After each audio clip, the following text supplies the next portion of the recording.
మకర రాశి వారికి ఈ వారంలో మొత్తం 5 గ్రహాలు అనుకూలంగా ఉన్నాయి. ఎక్కువ శుభఫలితాలను, లాభాలను అందుకుంటారు. సప్తమ భావంలో బుధ సంచారం వల్ల జన సంబంధాలు పెరుగుతాయి. పోటీ ప్రపంచంలో మీదినటువంటి శైలిలో మంచి అవకాశాలను చేజిక్కించుకుంటారు. వృత్తి, ఉద్యోగ, వ్యాపారాల్లో ఆర్థిక బలాన్ని పుంజుకుంటారు. షష్టమ భావంలో రవి సంచారం వల్ల అధికారుల అండదండలతో వృత్తి, ఉద్యోగ, వ్యాపారాల్లో అనుకోకుండా ఒక విజయాన్ని సాధిస్తారు. పదోన్నతిని అందుకుంటారు. అభివృద్ధి పదంలో ముందుకు సాగుతారు.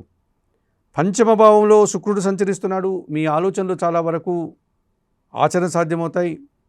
ఆత్మీయులతో కలిసి సంతోషంగా కాలం గడుపుతారు. శుభకార్యాలు నిర్వహిస్తారు. విందు వినోదాల్లో పాల్గొంటారు. తృతీయ భావంలో శని సహకారం ఉంది. పనివారి సహకారంతో ఇంట బయట చాలా కార్యక్రమాలు మీరు విజయవంతంగా పూర్తి చేస్తారు. వ్యవసాయ రంగంలో మంచి లాభాలు అందుకుంటారు.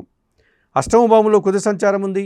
ఆర్థిక సమస్యలు, అనారోగ్య సమస్యలు, వాహనాల వల్ల సమస్యలు, అశాంతిని కలిగించే సంఘటనలు జరగడానికి అవకాశం ఉంది. ఈ రాశి వారికి ఈ వారంలో ఆది, సోమ, మంగళవారాలు అనుకూలంగా ఉన్నాయి. దానాలు ఇచ్చేటువంటి క్రమంలో 1 కేజీ కందిపప్పు మంగళవారం రోజు పేదవారికి దానం చేయండి.